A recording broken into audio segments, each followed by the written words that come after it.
Hey there, this is Christy Matthews from Oakley, California. Hope you're having a great day. So today let's talk about phytic acid. Now, it's sometimes in some circles it's considered an anti-nutrient, but is it really? So let's find out what is phytic acid.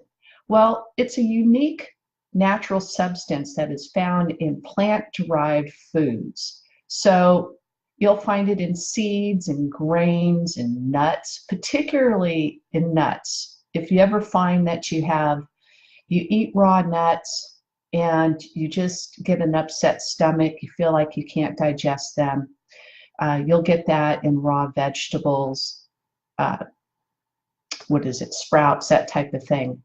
So phytic acid, like I said, it's a form of protection for the plant, and it can happen in various quantities. So if you're eating raw vegetables, you may not feel it as much as you would with having nuts, for instance.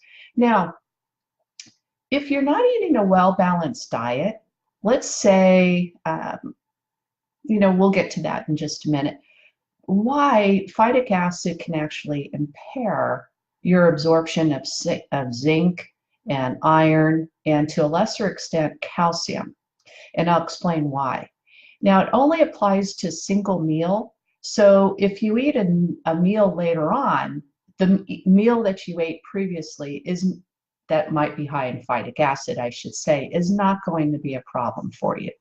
Where it becomes a problem is when you're continually eating high phytic acid types of foods and not balancing it out with other foods that kind of negate it. So you want to be careful about that. Hey Shyla, how's it going? Good to see you. So here's how to reduce phytic acid in foods. First of all, you can soak your sprouts, your grains, your seeds, that type of thing. You can sprout them. You can ferment them. And particularly with nuts, this is the way I handle them. I like to roast my own nuts at a very low temperature. I want to toast them up just to release the phytic acid, but also keep the nutrients in the nut. So I don't want to burn them. Don't burn your nuts, okay? All right, so here's the health benefits of phytic acid, though. So this is, the yin-yang thing with it. So it's a good nutrient in that it can actually prevent kidney stones from forming and can actually prevent some cancers. So it can be very good.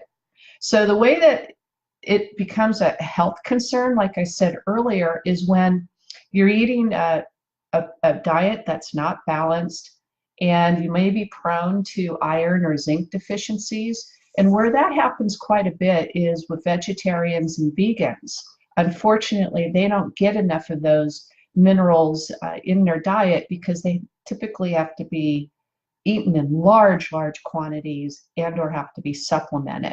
So, but when you have a diet that's consisting of meat as well, your body seems to absorb it. Meat absorbs phytic acid very well. And so this is why when you eat a balanced diet of consisting of fruits, vegetables, nuts, grains, that type of thing, whatever works for your body type and includes meat, you're not going to have a problem with phytic acid, typically. So in most cases, when you're having some meat with your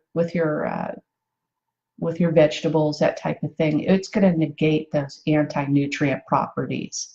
So on the flip side, if you eat a well-balanced diet, typically it's not going to be a problem. Listen to your body. If you're having problems with digestion and you're just feeling bloated and just feeling miserable after you eat something raw that's plant-derived, it could very well be from phytic acid. So consider cooking it, soaking it, toasting it, whatever the case is, and see how you feel the next time you eat that and see if you feel better. If you do, more than likely it was from the phytic acid. So that's it for today. I hope you got some value from today's video.